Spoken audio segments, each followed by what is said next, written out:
Hello, welcome to Radio 4's Consumer Programme. Today, what you need to know if you think you might have a claim for missold motor finance. We look into one law firm after complaints. More people with ADHD are having to pay hundreds of pounds a month for drugs they had been given on the NHS. If he had a physical disability, that meant that he warranted some form of mobility aid. We wouldn't just whip that away. But that's what's happened here. And with 1.5 million people on weight loss injections, we find out how that's affecting restaurants. I saw a lot of people saying, it's a bit too much of food, we'll not be able to eat it, we don't want to waste it. So we decided to come up with kind of miniature plates, if I may say that. But that still gives them the taste, the kick, the flavour, the crunch. If you want to get in touch with us, email us, you and yours, at bbc.co.uk, or you can text us, send a message to 84844. An estimated 44% of all car finance deals sold since 2007 could be eligible for compensation. 14 million people could get a payout. That's according to the regulator, the Financial Conduct Authority. You'll probably have seen the ads from claims management companies and law firms inviting people to sign up with them to pursue these claims for a fee. The Financial Conduct Authority has been pointing out that people don't need to use a claims management company or a law firm to get compensation.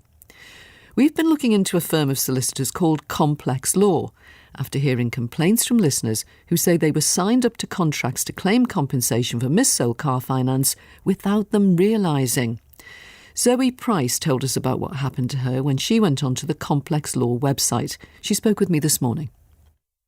Well, we'd heard about the potential compensation on the news, and my husband had mentioned perhaps we should have a look into that. Next thing I know, there's an ad on Facebook for checking to be able to see whether you have a potential claim. So I clicked on it, filled out very, very brief information and sent it off. Can you remember what the advert said? So I've got a copy of the original ad here, actually, and it just asked if you'd taken out car finance since 2007, £700 per missold agreement, and simply add your name, postcode, date of birth, and then a check now. And that's all it really said. So that's what I did.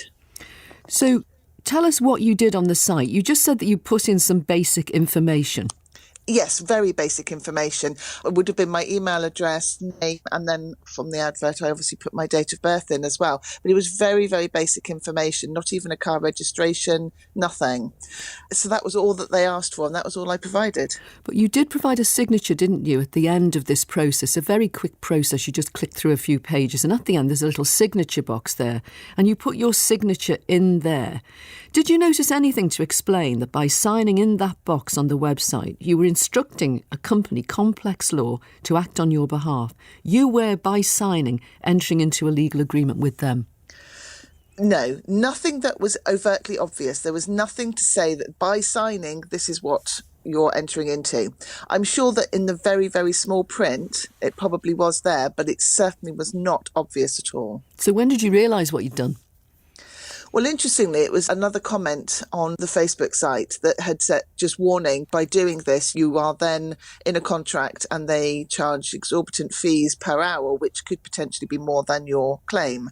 That just raised a few red flags for me, and that was what made me then go back into my emails, because I hadn't seen an email from them in my normal inbox in Gmail, but in actual fact it was there. It was just in another tab, but it hadn't been made obvious to me.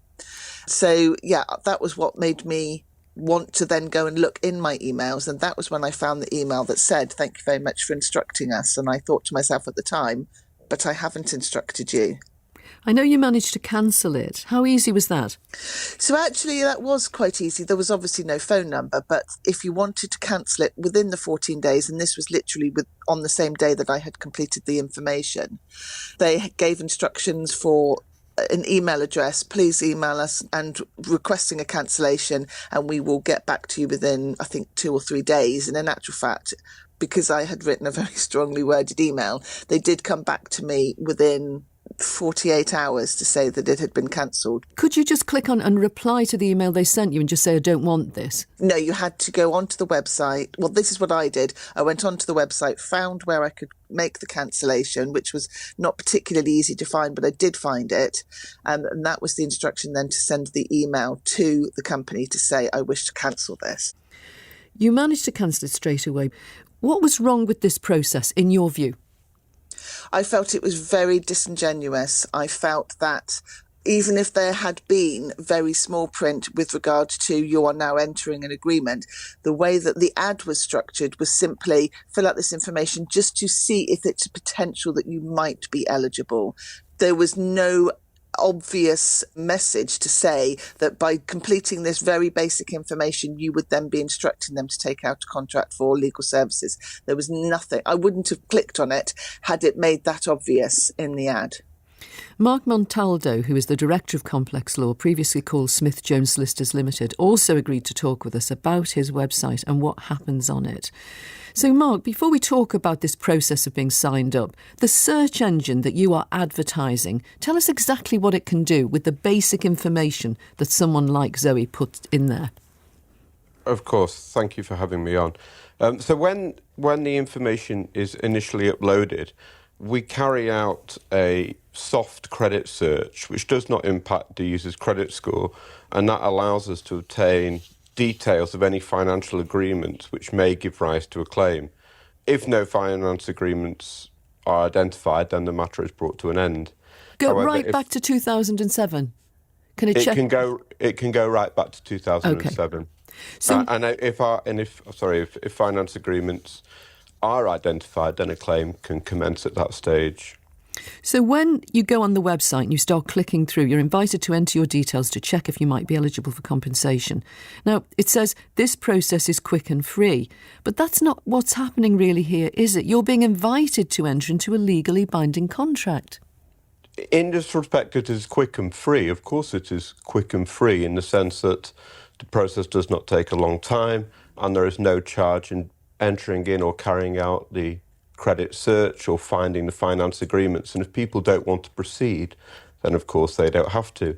If people continue with the process and start a claim, then at that stage a claim will be raised. But I understand if people are not sure at all, or if they wish to cancel within the cooling off period, then they can do so, and we will absolutely cancel that claim for free for them. But when Zoe put her signature in that box, she didn't understand that she was signing an agreement to appoint you to act for her that she would then have to cancel if she wished to within 14 days. Do you think it's clear enough? I completely understand if Zoe has felt confused, and that's something we take extremely seriously. And of course, as soon as she asked us to cancel, we did so.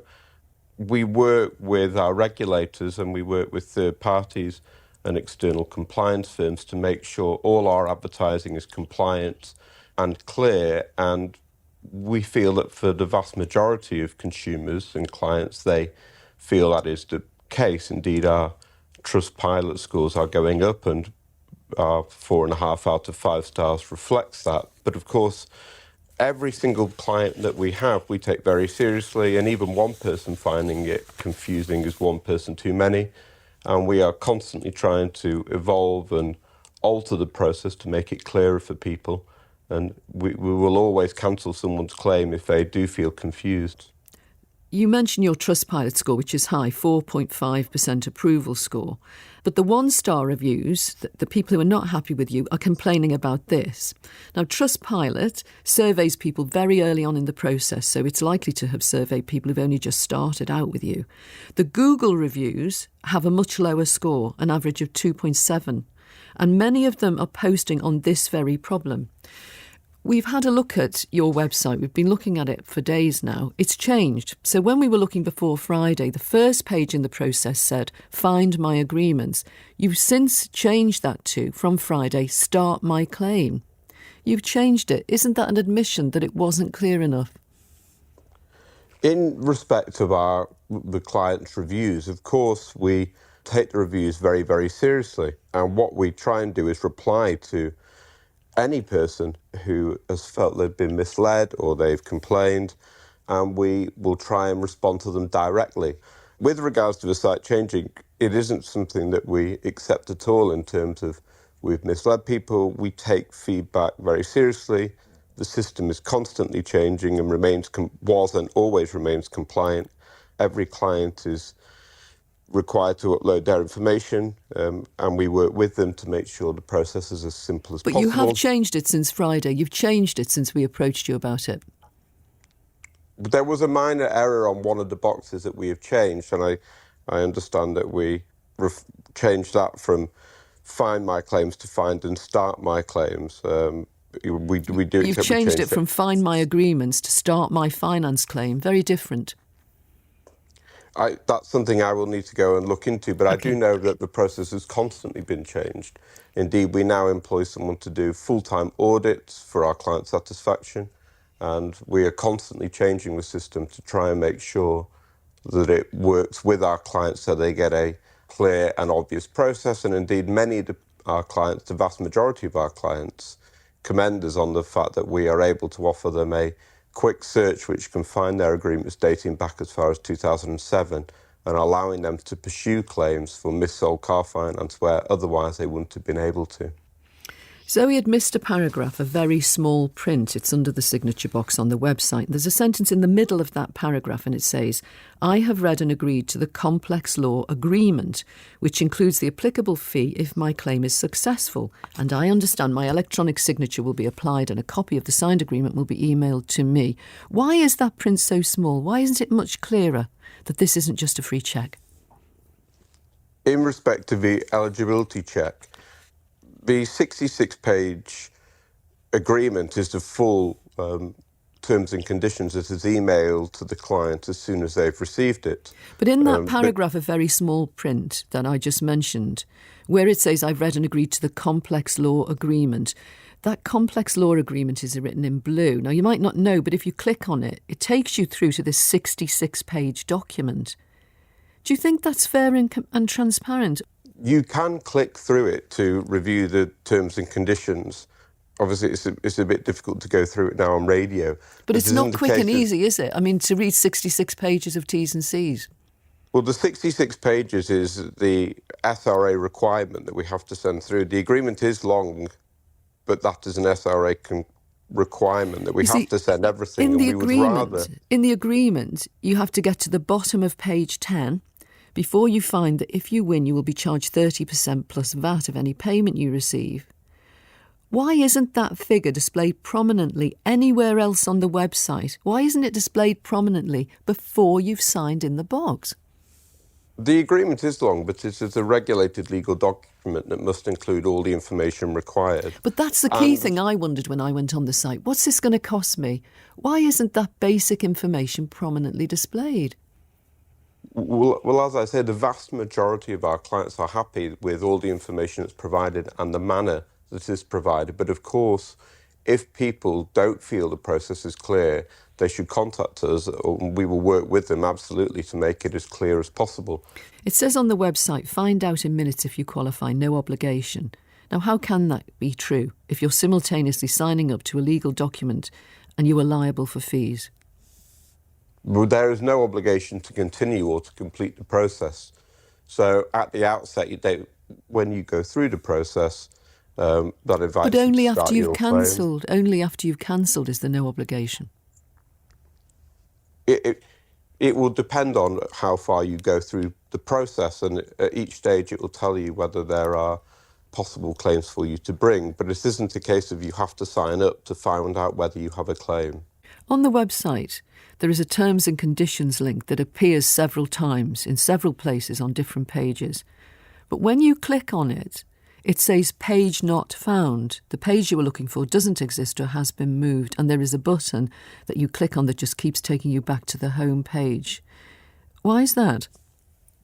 That is not something I'm aware of. I will have to go away and have a look at that. All our terms and conditions are available on the website. Well, they're not.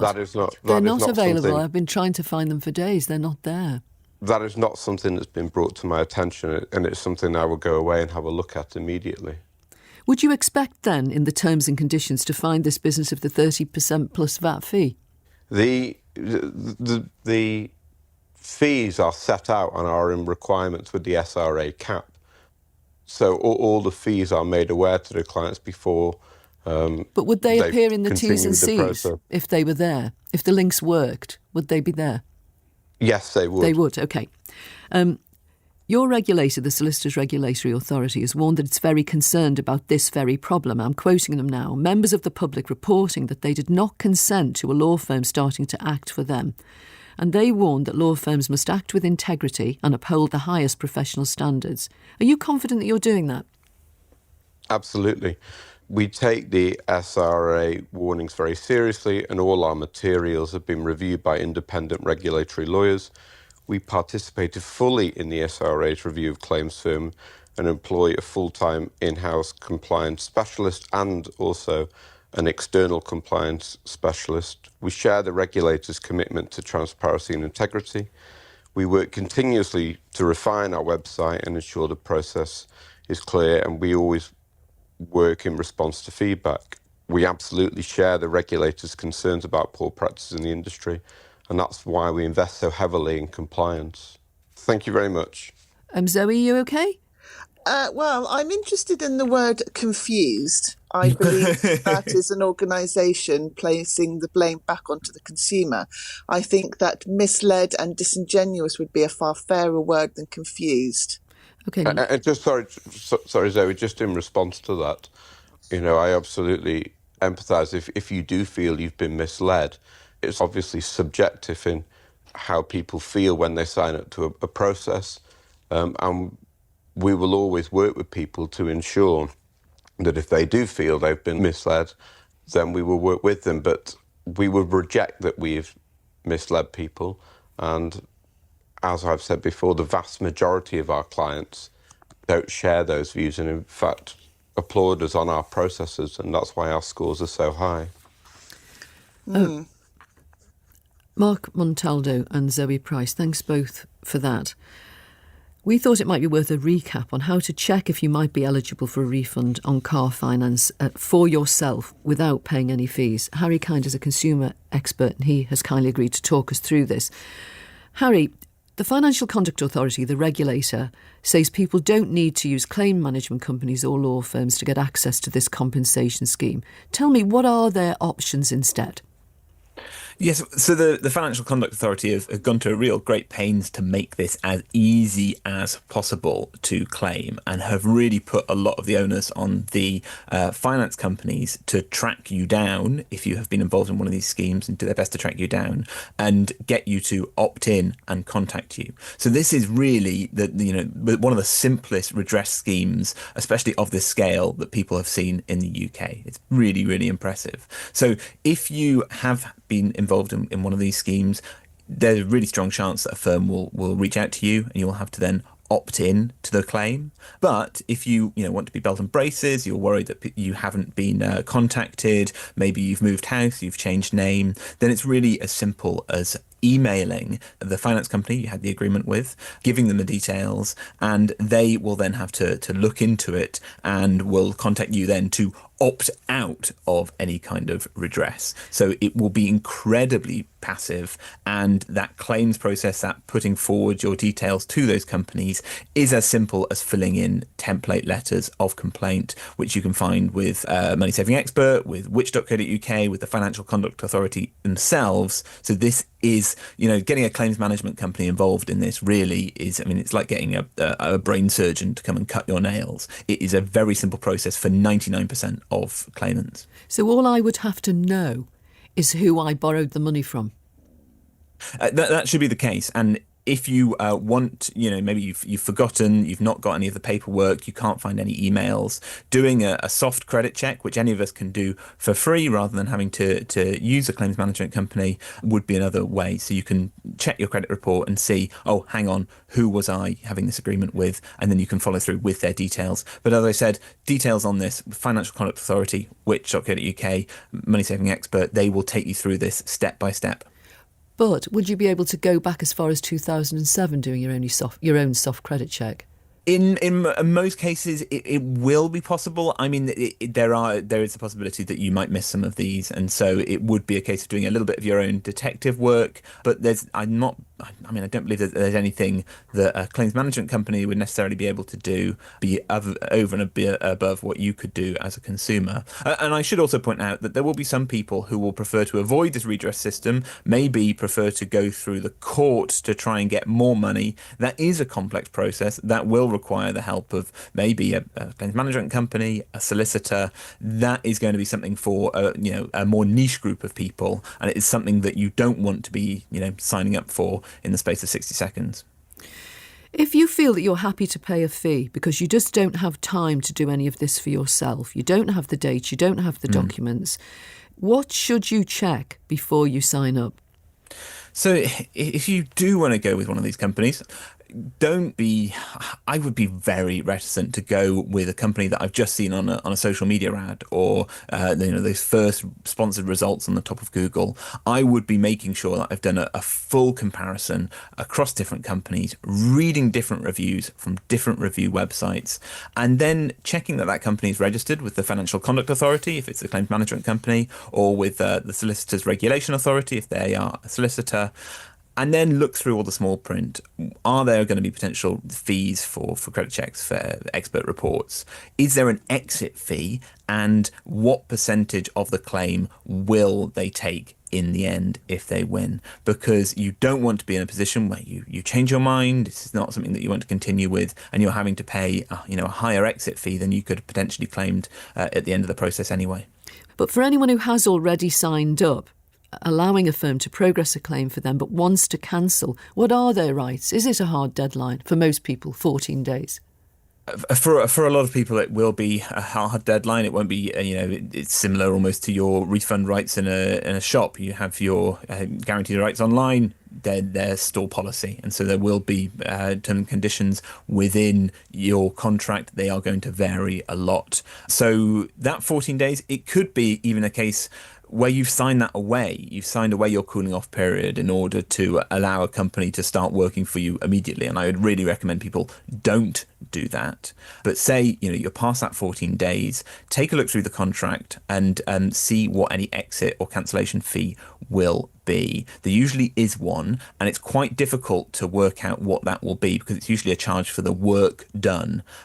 Regulators have said that should be reasonable. It should only be charged for a reasonable amount of work done. But that, I think, is going to be a bit of a battle over the next few months as we see this redress scheme come into play, people trying to cancel those contracts, trying to argue the toss between whether much expensive work has been done by these claims management companies or whether this is something that there shouldn't be a high fee for. And if you feel you were misled into signing up and you didn't know that you were doing it, as Zoe feels, and you're not happy about that, who can you complain to then? So I'd say first steps, make sure you're pulling together all of your evidence, screenshots of emails, download those, then take that complaint to the claims firm, and then if that isn't getting where you want it to go, you can go to the Claims Management Ombudsman, which is part of the Financial Ombudsman, or if it's with a law firm, you can go to the Legal Ombudsman, and there will be template letters and advice on their own website. So that's the Claims Management Ombudsman or the Legal Ombudsman. That was Harry Kind, Mark Montaldo, the Director of Complex Law, and Zoe Price speaking to me this morning. We contacted the solicitors regulator, the SRA, about our findings, and they told us that although they can't comment on any individual case, they will be looking into the issue raised on the programme. You're listening to You and Yours, Radio 4's consumer programme. It's 28 minutes past 12 now. People on weight loss injections like Mounjaro and Wegovy are changing more than their own waistlines. They're starting to affect the type and amount of food we're all being offered in restaurants and bars. In a survey for the food research company CAM, more than 6 out of 10 people on weight loss drugs said they were ordering different kinds of food, smaller meals, dishes to share. The Michelin star chef Atul Kuchar spoke to Channel 4 News about the way he is adapting the menus at his restaurants, including Kanishka in Mayfair in London. So when I saw weight loss jabs came along, I always knew that there will be impact on our business. I straight away went to small plate menu. I saw a lot of people saying, it's a bit too much of food, we'll not be able to eat it, we don't want to waste it, or we just want one course. So we decided to come up with kind of miniature plates, if I may say that. But that still gives them the taste, the kick, the flavor, the crunch, but eating very little food. Adapting it is something that we need to learn. A lot of people do fasting. They eat only once in 16 hours or 18 hours. The chef Atul Kuchu. We just had an email from Di in Suffolk saying, I wish more restaurants would reduce their portion sizes. I've been on Manjaro for 6 months and lost 2 stone, but I'm old enough to feel very guilty about leaving any food on my plate when I go out. Katie Moses is the founder and managing director of CAM Insight. It's been looking into all of this. So, Katie, are there enough people on these weight loss drugs now to bring about a general change in the food on offer in restaurants and bars? In short, yes, absolutely. When it comes to trends, whether it's hospitality, health or otherwise, we often take a lead from the United States. And if you look at the figures there, currently there are about 12% of people who either have used or are using GLP-1 drugs. In the UK, that stands at 4 to 7%. The reason that we don't have an exact amount is because actually a lot of the users are still not advertising to friends and family and do not want to admit that they're on them. There is still a stigma there. So if you're asking whether it is worth us changing things in the hospitality industry for these drugs, I would say that our research shows that this particular trend will have as big an effect on hospitality, so pubs, bars, restaurants, anywhere where you eat and drink out, as the smoking ban did. And for context, if we've got 4 to 7% of people who are using or have used these drugs, the percentage of people in the UK who are vegan is 3%. And if we look at the changes that have been made to menus and the additions that the hospitality has made for those particular people, we can see that actually people on GLP-1 drugs should and could and probably will be even more influential as we go on in time. Well, let me bring in Diana from the Wirral. She's lost more than 3 stones since she took Manjaro. She's off it at the minute. So, Diana, when you started taking Manjaro, how soon did you notice changes in your appetite? Hi. Hi. I would say it was probably about 3 months. OK, and did you find that you wanted to eat out as much as you did before? Oh, definitely not. And I think as well, when you're paying that amount of money, you're very conscious of that. So you avoid situations where you're going to be spending a lot anyway, on alcohol, on food in particular. Do you have as many takeaways as you used to have? I guess what I'm driving at is, do you treat yourself with food in the way you once did? No, I'm much more likely to get my nails done, or have a facial or a massage or something. No, I'd say takeaway has gone from sort of 2 or 3 times per month to once every 6 to 8 weeks, if that, and that's normally around convenience or having an occasion or a friend staying, something like that. So what does the drug change in you? Well, I would say I was a slow responder. But for me, just less of a craving for sweet things or snacking, particularly at that kind of 3 to 4 p.m. in the afternoon or in the evening whilst you're watching Traitors or whatever. Not wanting to have anything there. And what about alcohol? Some people who take these drugs say they no longer want alcohol in the way they wanted it before either. I agree. That's been my experience. I was ordinarily a weekend drinker with maybe one or 2 glasses midweek. That is pretty much stopped. I will now have no more than 1 glass of something per week. It's so interesting, isn't it? It's almost as though the drive to keep going with food and drink has just disappeared. Yeah, absolutely. Yeah. Katie Moses, this is a massive behaviour shift, isn't it? Diana really no longer wanting, as she was saying, to treat herself with food and alcohol. What did you find in your own research?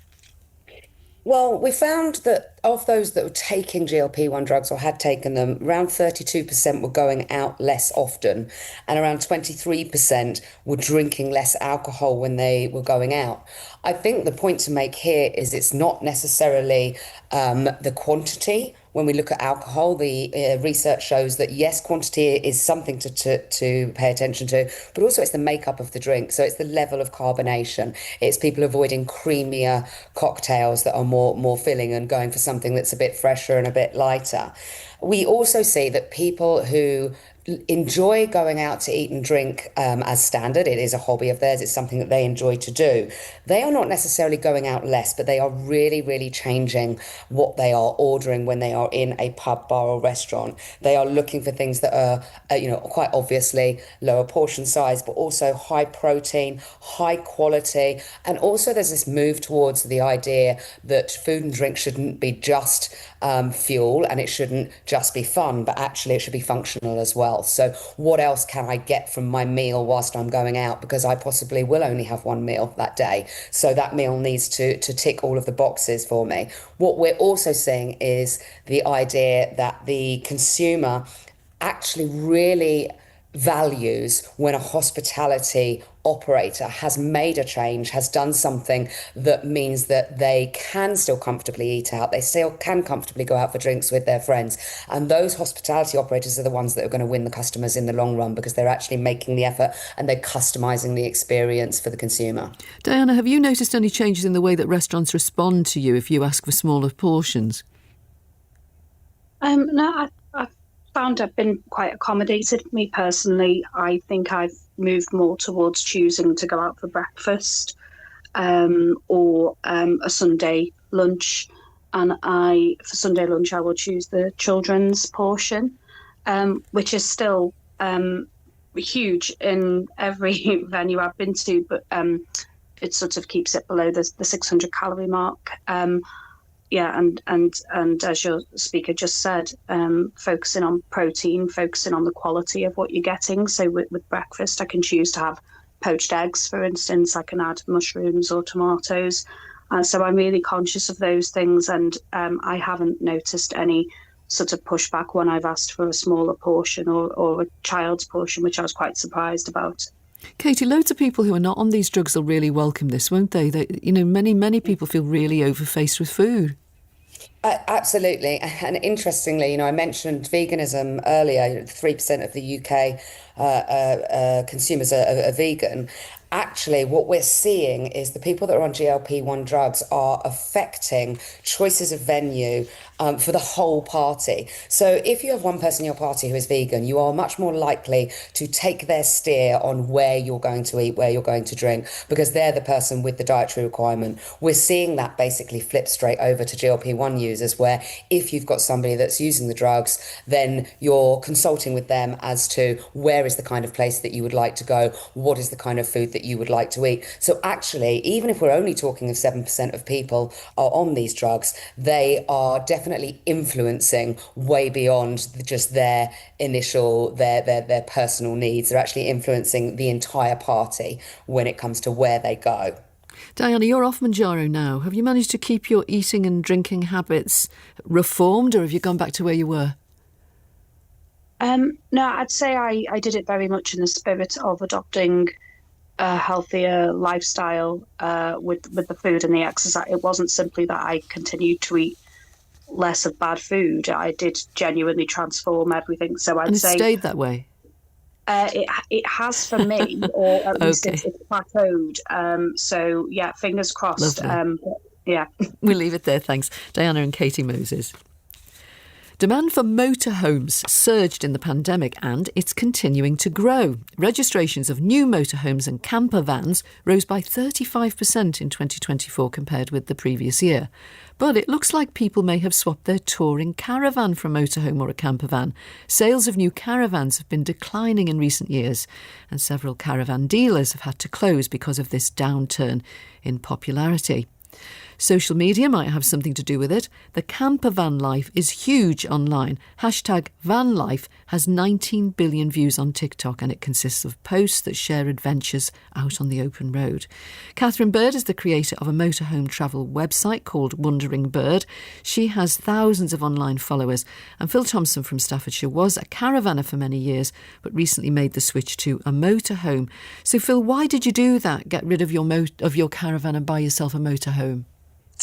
Well, we just saw people enjoying a bit more freedom with the motorhomes as against the caravan. It was a case of people pack up quick and go, move on to a different venue. So you saw other people in their motorhomes and you thought it was better than having the caravan. You've had the motorhome for 6 months now, I think. Were you right? How does it compare? fantastic. It's we so enjoy it. Basically, we've even stopped on pub car parks a couple of times because making your way to the big stop, you can stop halfway. You couldn't do that with a caravan. Yes, I wanted to ask you that. Where do you stop? Because motorhomes are unpopular, aren't they, now in parts of the UK? You know, some councils are imposing restrictions because of the damage they're doing to roads and the mess some people are leaving behind.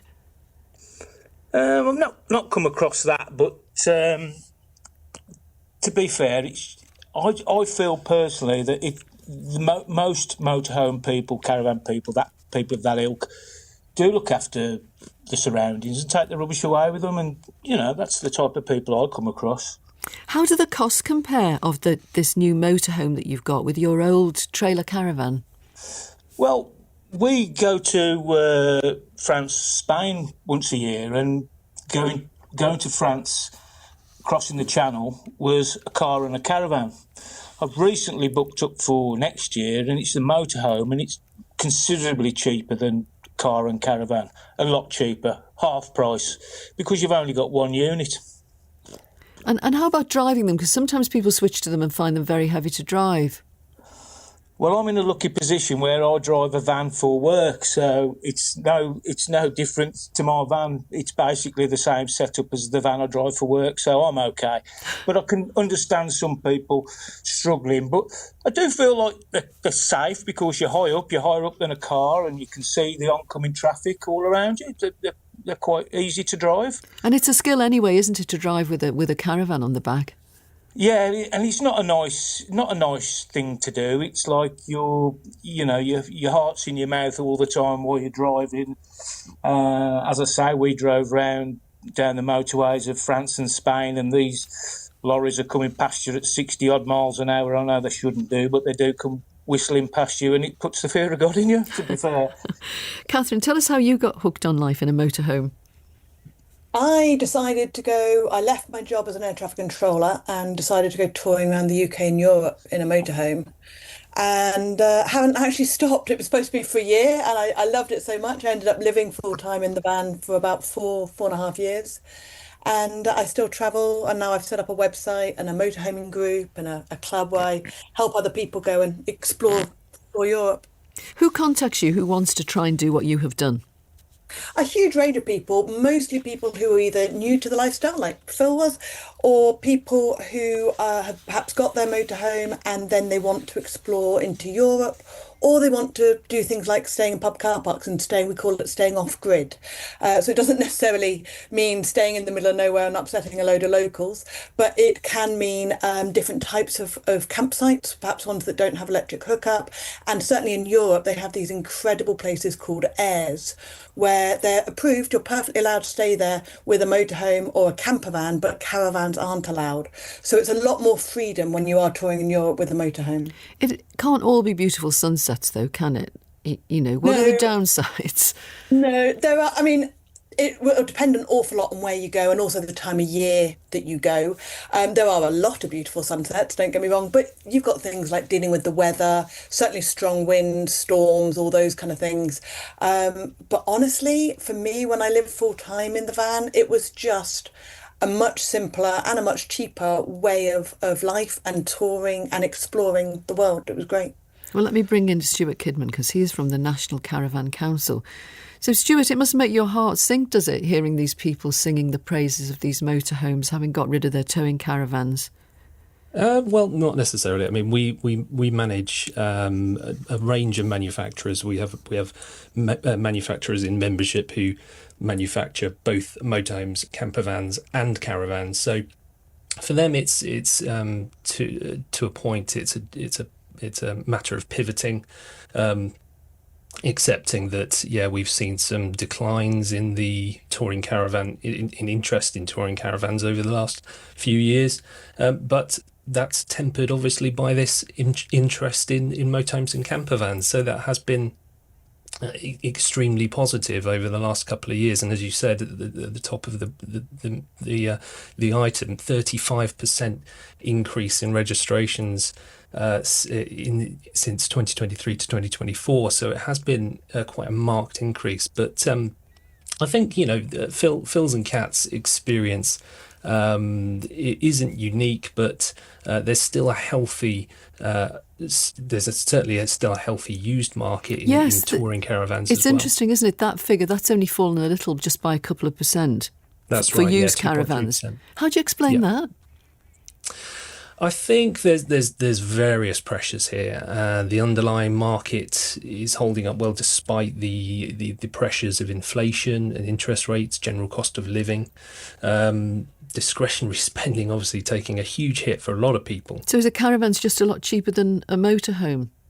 Generally speaking, caravans have been cheaper than motorhomes over a long period of time. Phil, let me just bring Phil back in. What did you pay for yours, for your motorhome?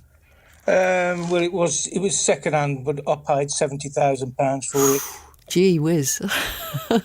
How many years old is it? It was 7, but it's it's the high end one. So what is it? You get what you pay for, in my opinion. Yeah, what is it? Pardon? What is it? What did you buy? It's a Swift Contiki. And what's it got that's so wonderful? That's worth the 70,000, 7 years old. In my opinion, the way it's constructed, and also we have a fixed bed, we have a shower and toilet, separate shower and toilet, galley kitchen, and a lot of space. We had to have, because we had a nice large caravan before, and we needed the space to transition over to a motorhome. So when we decided to buy the motorhome, it had to be the right one for us. Thank you. Stuart Kidman, some councils in the UK trying to restrict where people can park motorhomes, aren't they? For the reasons I mentioned, they say they're damaging the roads, and some people, I accept, not the majority, leave a lot of mess behind. Do you think if they manage to bring in these restrictions widely, it will make a difference to the sale of motorhomes over time or not? Hard to say, yeah. A difficult one, because yes, there is this idea that some councils don't want to welcome motorhomes in. However, we would always encourage motorhome users to pitch up on a genuine campsite, holiday park. But then often your view is just of other caravans. Yeah, well, exactly. But yes, I think the issue there really is people need to be or understand the etiquette and the responsibility of owning a motorhome, and people that I'm with Phil on this one. I don't see a great deal of people mistreating locations where they end up staying. Okay. But I do believe that we certainly subscribe to the principle of leave no trace. So if you're going to stay somewhere, be absolutely mindful of it and the location that you're staying in, and leave it as you found it. Stuart Kidman from the National Caravan Council, Catherine Bird, the Wandering Bird, and Phil Thompson. Thank you all for that. Thank you. More people with ADHD are now having to pay hundreds of pounds a month for medication that was previously supplied to them by their GP on the NHS. It's happening despite the fact that an NHS task force appointed to investigate care for people with ADHD in England recommended that GPs take on a much bigger role diagnosing and supporting them. ADHD is a behavioural condition that's estimated by the NHS to affect almost 3 million in the UK, but services are so overwhelmed that patients are waiting years to be assessed. They're being referred by the NHS to private clinics, or they're paying private clinics for a diagnosis themselves. Now, what had been happening was that after that diagnosis, and after around 3 months, once the medication seemed to be sorted, local GPs had taken over the prescribing. Now, that is called shared care. You and Yours has discovered that more and more GPs in England and Wales are refusing to do this shared care. We looked into it after we were approached by more than a dozen listeners. One of them, Sarah Alfred from Crickalney, Abergavenny, is worried about her son Wilfred. He's 15. Wilfred is autistic and he was diagnosed with ADHD at a private clinic 3 years ago. Sarah told our reporter, Julian Pashkovich, why they took him there. He would be very impulsive. He'd run off around the house. He might be quite loud. He'd be quite disruptive. It felt like it was at breaking point. It was during the Christmas period, and I think as a family we were really struggling.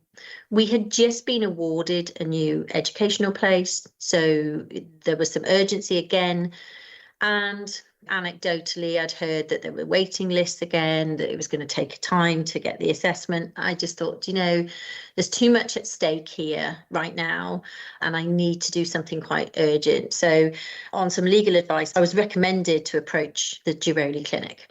We felt that it was really important that we looked at, if there was a diagnosis, that we did this quite quickly to understand, because if we are to look at medication, that in itself takes time to be able to understand the correct medication and the dosage. And how much did that assessment cost? So it's usually in the region of about £2,000. It may have been more on this occasion. When did the process of shared care start? When did you have that conversation with the clinic and your GP? When we were first diagnosed, if I remember rightly, we started on some medication and we worked with it for about 3 or 4 months. And then we were advised by the clinic that they would contact the GPs for a shared care agreement. It was a very comfortable arrangement. It had been put in place quite swiftly. They were happy to accept the diagnosis. It felt as if we were working together. It was just made official and on record. Our GP at the time said, I don't have a problem accepting this.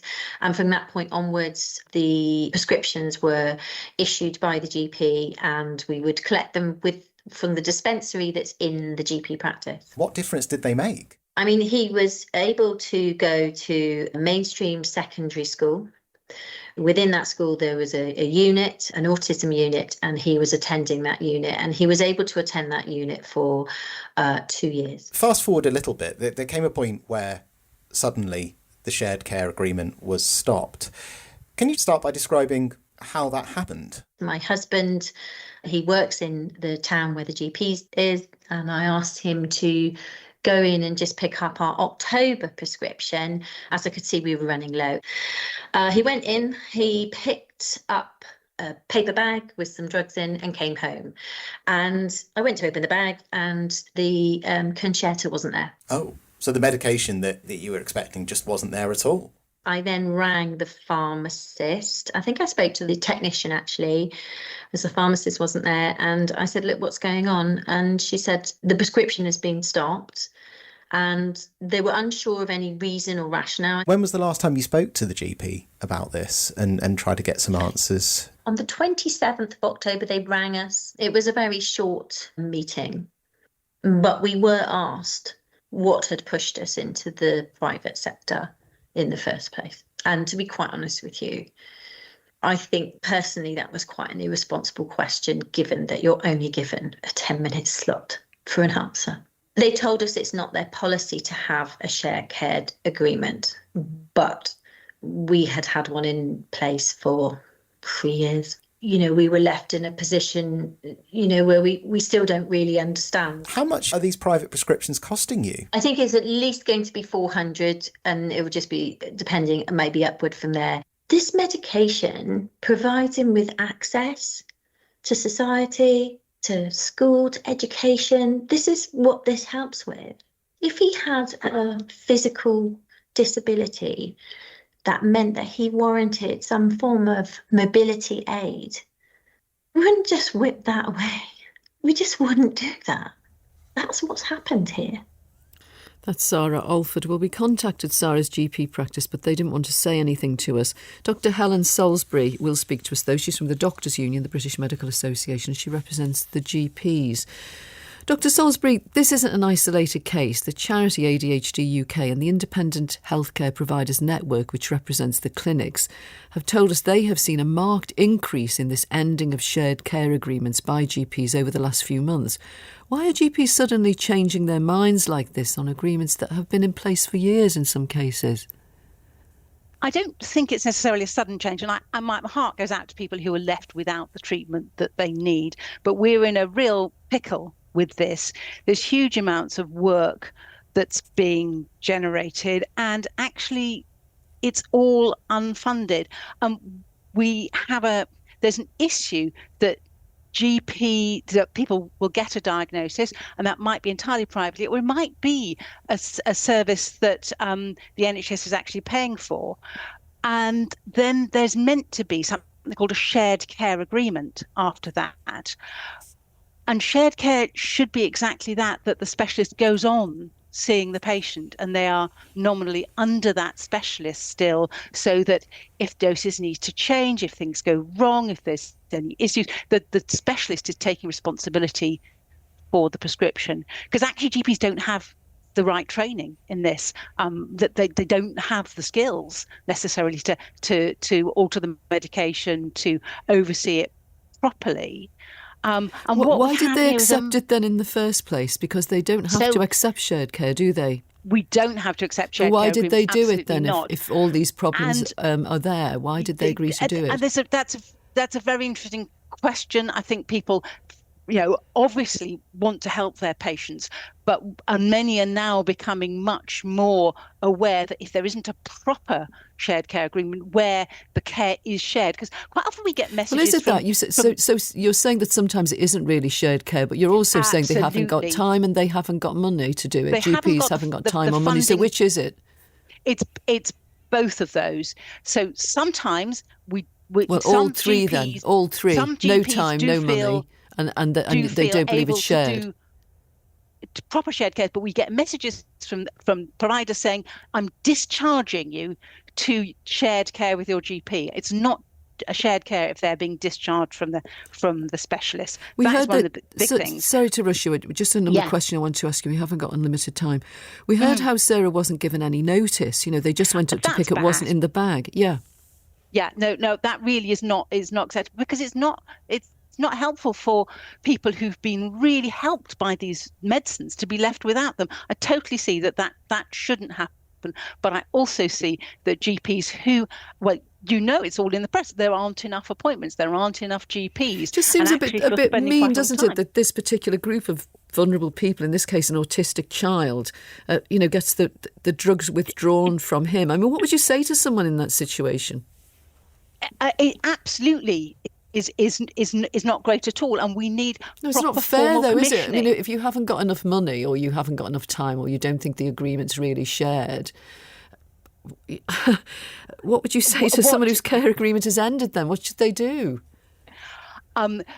They should ask their local commissioners, i.e. their ICB, what are they doing about it? What are they doing to ensure that these services, which patients need, are being. You don't complain that other specialist services are not happening via your GP. Shouldn't GPs be doing that rather than just cutting the service off?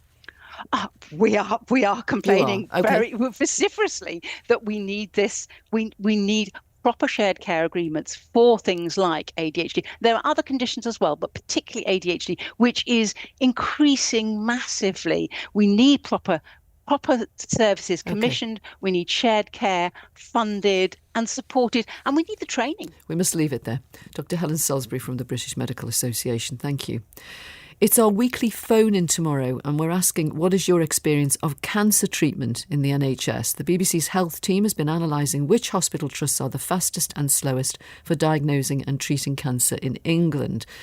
The number of people surviving cancer has improved hugely in the last 50 years, but speed is often crucial to a good prognosis. So please get in touch and tell us, what is your experience of cancer treatment in the NHS? You can email us about that right now, youandyours@bbc.co.uk. Please